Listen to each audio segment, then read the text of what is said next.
Hey everybody, welcome back to another reaction video. This one is a Prince Philip tribute via The Crown on Netflix. Prince Philip died, obviously. The big joke, which is awful, but the big joke for the last couple years at least that I've seen has been that, he looked like a ghoul for the last couple years of his life. But hey, age comes for us all. I'm sure we'll all be looking rough around the edges. God, that's so crazy. Hilarious, but awful.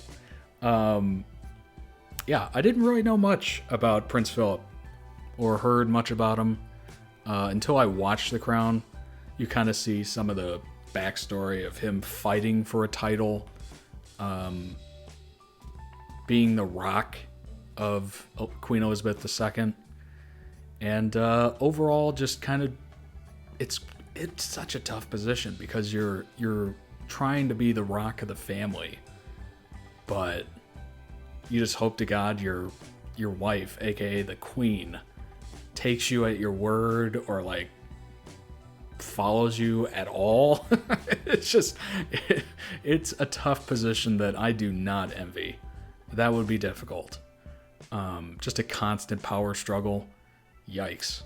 But seemed like he did it, he held himself well, according to the show at least. Who knows how accurate that is.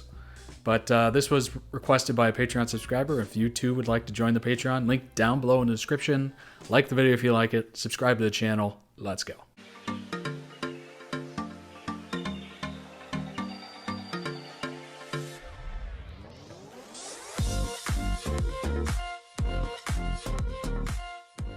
You understand the titles, the dukedom. She is the essence of your duty. Loving her, protecting her. She is the job. We have a new sovereign, young and a woman. Let us give her a coronation that is befitting of the wind of change that she represents, modern and forward-looking at a moment in time where exciting technological developments are making things possible we never dreamt of. Again, just like Margaret, the Queen's sister, in that awkward position of being so close to power or figure, public figure, figurehead, etc., etc. You're almost center stage, but you're just off. So you're going to deal with that same stuff that Margaret's dealing with, where you're a pawn of the state in a way. You're going places representing the Queen. You're going places to, put on a good show. Your entire life is a show. It's almost like Broadway, being royalty. Everything you do is scrutinized, and everything you do has to be perfect. It is absolutely like Broadway because you're putting on this play because no one is like that all the time.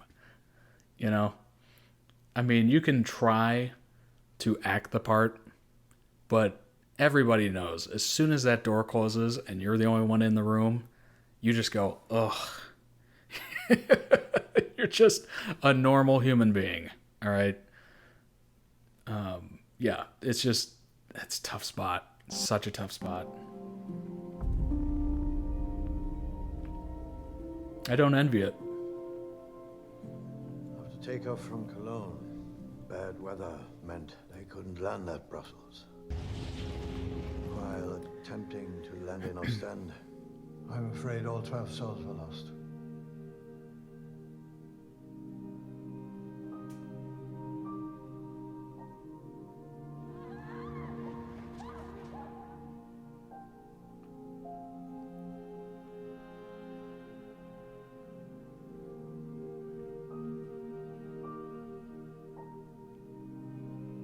It's one small step for man, one giant leap for mankind. How awesome. That was one thing that kind of stuck out to me, is that Philip was so into that moon landing and nobody else really was. Literally, he's watching it by himself. That would have been an incredible time to be alive. You know, it kind of makes me think about being alive and sending somebody to Mars, even though it's basically a death sentence.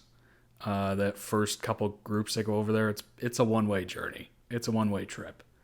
But just to be alive during that would have been so cool.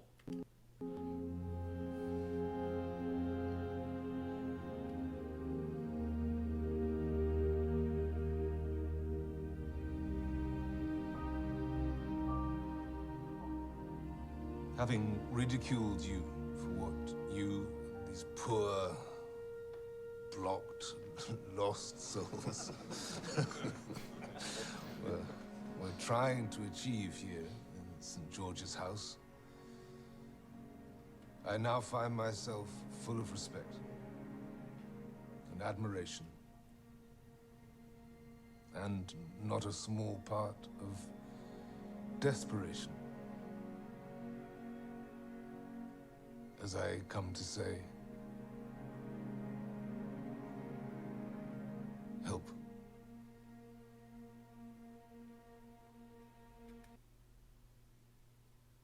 They really humanized Prince Philip in this. That was the one thing I noticed, is that was the one character who started out rough. When they were, getting towards the marriage and right after the marriage, it was rough because he was fighting for a title. He was fighting for a spot. He couldn't, control his own ego and whatnot. And then he just kind of mellowed out over the years. And he was looking for solutions, and he got a sense of humanity and humility, as much as you can in that situation. But according to the show, I mean, it was quite the arc of, naive, egotistical, young dude really coming into his own as he got older. Help me. You're right to call me an outsider. I was an outsider the day that I met the 13-year-old princess who would one day become my wife. After all these years, I still am. We all are. Everyone in this system. Apart from the one person, the only person that matters. Damn. She's Damn. the oxygen we all breathe. The essence of all our duty. We're currently at the very limit of what this aircraft can do. Perhaps. But look, we've also lived. Just for a minute.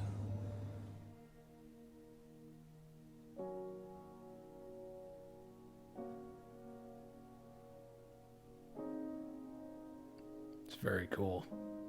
Yeah, I absolutely loved what they did for that character. Unbelievable character. It's a human being. It's a real person. But the character in the show, at least. Quite the arc. And by the, at the beginning, I hated that dude. Prince Philip was a jerk in the beginning there. And then towards the end, in the middle, and then later, at least the most recent seasons, really enjoyed that character. The moments he spent with Princess Diana, really incredible. That one moment where he was talking about being an outsider, that was such a huge moment of, perspective and reflection, and kind of giving her a taste of none of us matters except for her. And we just got to find our own place in this life. Super cool. And I love that scene when he pushed the plane all the way up to as far as they could do it, just to see just even a little bit of space. That was so cool. If you haven't seen The Crown, I highly recommend it. It's a good show. Regardless of how true it is, I mean, it could all be completely made up as far as I'm concerned. But I think they based it mostly on rumors and hearsay and some like biographies and whatnot, but who knows? It's entertaining to watch anyway. Thanks for watching the video. Like if you like the video, subscribe to the channel. See you on the next one.